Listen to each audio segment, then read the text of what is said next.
Sa iban pang balita, halos 800,000 pesos ng waiting shed sa barangay Katilingban, Molo ginapausisa sang alkalde sang syudad. Iloilo City Engineer's Office nanindugan nga hindi overpriced ang proyekto. Ini ang gintutukan ni Kim Salinas.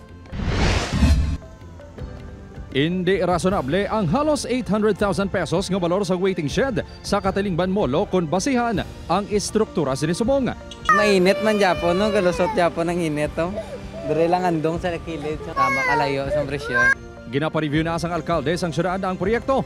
Lakip man diri ang 4.1 million pesos nga development sa overpass sa Diversion Road.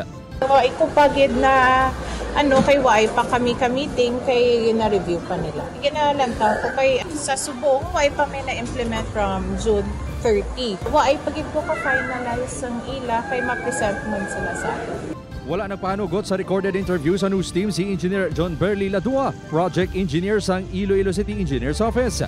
Apang patag sini, hindi overpriced ang proyekto. Bungod base man ang balor sa nagakaigo nilang estimate. Nagapangunang aging katuan sang budget ang steelworks sa pagpahimo sang columns kag rafters sang waiting shed. Apang hindi sini madeterminar ang insakto nga balor bungod nakalibini subong adlaw. Dugang nila duwa, santo sa program of works, may tato ka solar lights ang proyekto. Apang hindi ini makitaan sa waiting shed sang ginsekyar liwat sang news team kay nasangaga. Magahiwat pa kuno sang final inspection ang CEO sa proyekto antes ang formal nga turnover sang proyekto. Gintinguan sang news team nga makakuha sang scope kag program of works sang proyekto apang wala ini nahatag sang staff.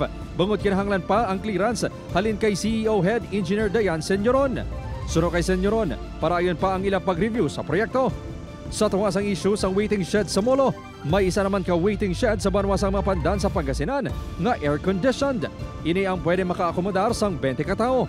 500,000 pesos lang ang gingasto sa pagpatindog sang istruktura. Prioridad nga makasulod sa mga waiting shed ang mga senior citizen, nagabusong kag mga PWD. Mas mayo to 500 derkon, makarelax ka pa mayo. Sang sa dire init, tapos mahal pa.